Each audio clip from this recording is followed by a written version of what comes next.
Hello everyone, ये differential equation का next lecture है और आज के इस लेक्चर में हम नेक्स्ट एक्सरसाइज डिस्कस करेंगे which is about solution by means of operational factor. So start करते हैं। जैसे फर्स्ट एग्जांपल है हमारे पास x double differentiate of y plus 1 minus x d y by d x is equal minus y is equals to e to the power x। So first of all, जैसे कि हम पहले की exercise में देख रहे थे, हमारे पास जर्नल फॉर्म है, मतलब linear differential equation of second order. उसकी जर्नल फॉर्म में हमें कन्वर्ट करना होता था, मतलब कि कोएफिशिएंट 1 करना होता था। बट इस केस में जब हम ऑपरेशनल फैक्टर की मेथड से करते हैं तो उसकी ज़रूरत हमें नहीं पड़ती। We no need to make coefficient unity. So इसमें जो डिफरेंशियल इक्वेशन होती है सेकंड ऑर्डर की, उसमें डबल जो डिफरेंशिएट होता है उसका कोएफिशिएंट भी हो सकता है, उसको 1 करने की ज़रूरत नहीं है। इसलिए यहाँ पर पी नॉट मार्क करा हुआ है, then d y by d x का कोएफिशिएंट P1 मार्क किया है, एंड इसी तरीके से y का कोएफिशिएंट P2 मार्क किया है, n is equals to x. तो सबसे पहली बात तो ये थी। दूसरी जो इम्पॉर्टेंट चीज़ है इसमें, यहाँ पर लिखा हुआ है therefore care is to be taken while writing down their order. यहाँ पर ऑर्डर जो है वो बहुत इंपॉर्टेंट होता है। उसका छोटा सा एग्जाम्पल ये है कि यहाँ पर जो हम ये डी लिख रहे हैं, ठीक है, ये ऑपरेटर है, मतलब डिफरेंशिएशन का। We know that d stands for differentiation, या 1/d लिखते हैं तो इट स्टैंड्स फॉर इंटीग्रेशन। तो ये सिंपल डी या 1/d नहीं है, ये एक ऑपरेटर का काम कर रहा है। This is differentiation, this is integration. Okay, तो अगर मान लो मैं इस तरीके से लिखती हूँ डी एक्स, तो इसका क्या मतलब हुआ कि that we are differentiating it with respect to x। But अगर इसी x को मैं आगे कर दूं और d को पीछे कर दूं, तो यहाँ पर कुछ भी आगे यहाँ पर नहीं है। लाइक अब हमें इस x को डिफरेंशिएट नहीं करना है, तो आप देख सकते हैं इसके ऑर्डर से कितना कुछ चेंज हो गया। अगर आगे था that means we are differentiating this x, और x को अगर हमने इस d के आगे लिख दिया तो अब हम x को डिफरेंशिएट नहीं कर रहे। तो क्या किया, बस ऑर्डर ही तो चेंज किया, बट इससे काफ़ी कुछ चीज़ें चेंज हो गई। इसीलिए ये जो ऑर्डर है उसका काफ़ी इंपॉर्टेंट रोल है। हम आगे पीछे करके नहीं लिख सकते। लाइक आप चाहो, आप अगर आपने एक्स डी को डी एक्स कन्वर्ट कर दिया तो उसमें फिर गलत हो जाएगा। इसलिए ऑर्डर को चेंज बिल्कुल नहीं करना है। अब आगे एग्जाम्पल पे आते हैं। फर्स्ट ऑफ ऑल हमने क्या किया कि जो भी हमें डिफरेंशियल इक्वेशन गिवन थी उसको सिंबॉलिक फॉर्म में लिख लिया। सो ये हो जाएगा एक्स डी स्क्वायर, मतलब डी क्या है यहाँ पर, differentiating it with respect to x है। देन 1 माइनस एक्स, ये डी हो जाएगा, एंड -1 ये कॉमन ले रखा है, y is equals to e to the power x. हमने इसको सिंबॉलिक फॉर्म में किया है। यहाँ पर 2-3 स्टेप मैंने लिखे हुए हैं क्योंकि डायरेक्टली आंसर था, तो हमने जैसे स्प्लिट कर दिया। लाइक पहले तो हमने ब्रैकेट को ओपन किया है, ये d आ गया, माइनस एक्स डी आ गया दिस। अब हमने कॉमन ले लिया, लाइक यहाँ पर d को कॉमन लिया तो यहाँ पे बचेगा एक्स डी प्लस में 1। यहाँ पर हमने -1 कॉमन ले लिया, एंड जैसे हम सिंपल करते थे स्प्लिटिंग द मिडिल टर्म में, उसी तरीके से किया है। बट यहाँ पर d जो है वो एज अ ऑपरेटर काम कर रहा है, बट यहाँ पे भी मिस्टेक है, आप देख लेते हैं। इसको हमने लिखा, ये d आ गया, ये माइनस एक्स डी, ऑर्डर ठीक है। यहाँ पर जब हमने d कॉमन लिया तो ये एक्स डी यहाँ पर ठीक है, +1 ठीक है, यहाँ पे -1 कॉमन लिया, ये भी ठीक है। बट यहाँ पर अब आ जाते हैं, नो ओके, ठीक है, नो प्रॉब्लम। ये है d -1 एक कॉमन ले लिया और एक्स डी +1। सो बस मैं यही बताना चाहती थी, लाइक यहाँ पर एक्स डी है तो हम डी एक्स ये सब नहीं कर सकते। ये हो गया स्टेप। ना ये दोनों फैक्टर्स यहाँ पर लिखे हैं। अब हमें, ये तो फर्स्ट स्टेप था कि हमने क्या कर लिया, फैक्टराइजेशन कर लिया ऑपरेटर्स का। यहाँ तक फर्स्ट स्टेप था। सेकंड स्टेप हमने क्या किया, दिस d-1 y को हमने v लेट कर लिया, और जब हम v लेट करेंगे, अब यहाँ पे पुट कर दो, इसकी वैल्यू को v पुट कर दो, तो ये हो जाएगा x d +1 whole bracket v is equals to e to the power x. अब हम देखेंगे ये क्या हो गया, it is a linear differential equation, first order की है, तो इसका सोल्यूशन हम निकाल सकते हैं। ये मैं आप लोगों को सॉल्व करके बता देती हूँ क्योंकि ये लीनियर डिफरेंशियल इक्वेशन है फर्स्ट ऑर्डर की। अभी जो हम सॉल्व कर रहे हैं वो लीनियर डिफरेंशियल इक्वेशन है सेकंड ऑर्डर का। तो हम इसमें क्या डिफरेंस है, हम फर्स्ट ऑर्डर को किस तरीके से निकाल सकते हैं, इंटीग्रेटिंग फैक्टर निकाल कर और सोल्यूशन निकाल सकते हैं। तो सबसे पहले हम क्या करेंगे, इंटीग्रेटिंग फैक्टर निकालेंगे।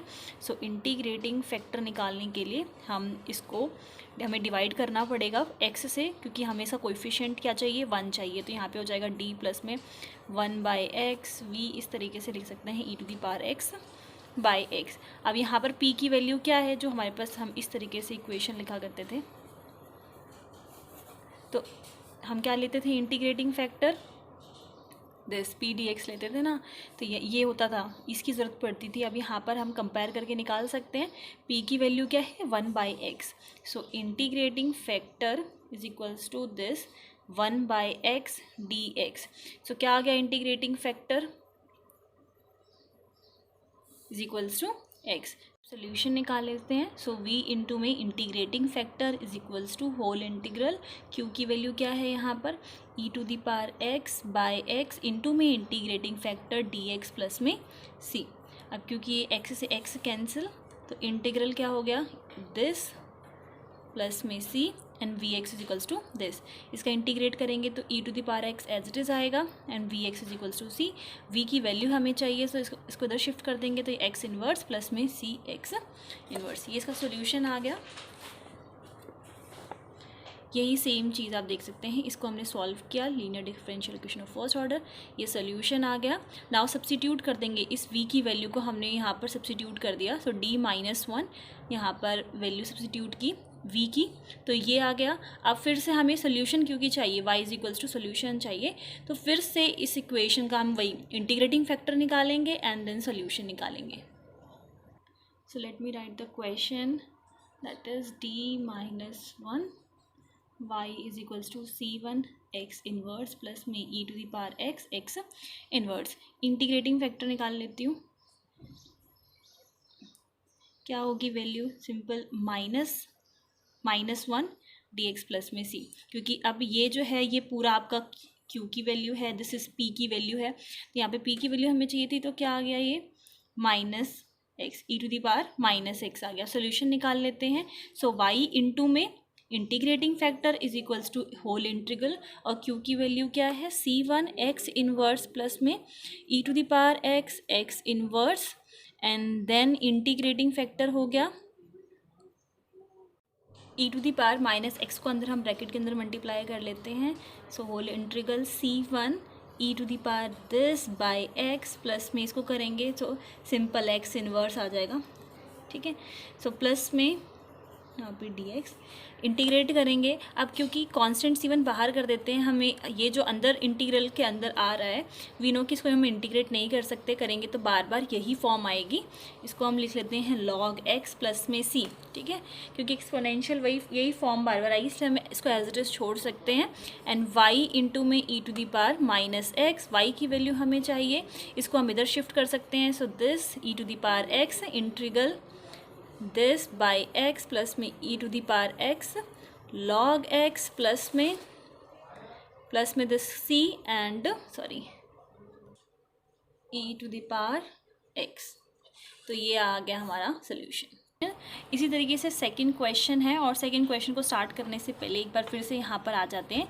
जैसा कि आप देख सकते हैं यहाँ पर हमने जब फैक्टराइजेशन किया था ऑपरेटर्स का, अब क्योंकि हम सपोज करो इस d-1 को हम पहले लिख देते हैं देन फिर लिखते हैं xd+1 को, तो उससे आंसर हमें अलग मिलेगा, ये नहीं मिलेगा, क्योंकि अब ये जो है xd+1 ये ऑपरेटर अभी वर्क कर रहा है d-1 पे। जब हम आगे लिख देंगे देन d-1 जो है वो xd+1 पे ऑपरेट करेगा, जैसा कि मैंने आपको बताया था। तो इनको हम आगे पीछे करेंगे, ऑर्डर चेंज करेंगे, तो आंसर जो है वो हमें ज़रूरी नहीं है सेम मिले, ओके। तो बहुत ही रेयर चांस होता है अगर हम एक्सपेंड करके देख सकते हैं, लाइक इसको पहले इस पे ऑपरेट करके देख लिया, अगर दोनों को आगे पीछे करने से बहुत ही रेयर होता है लाइक सेम ही मिले, अदरवाइज ऑर्डर चेंज करने पर आंसर में डिफरेंस आएगा। सेकंड एग्जाम्पल इसी तरीके से है, फैक्टराइजेशन करना है, सॉल्यूशन निकालना है, जैसे कि हमने v का निकाला था, देन y का एग्जैक्टली सेम है निकालने का तरीका। देन थर्ड एग्जाम्पल यही सेम फैक्टराइजेशन किया। सो इस वीडियो में बस इतना ही। नेक्स्ट लेक्चर में हम डिस्कस करेंगे method of variation of parameters के बारे में। यहाँ तक आपको कोई डाउट हो तो आप लोग मुझसे पूछ सकते हैं, and thank you very much.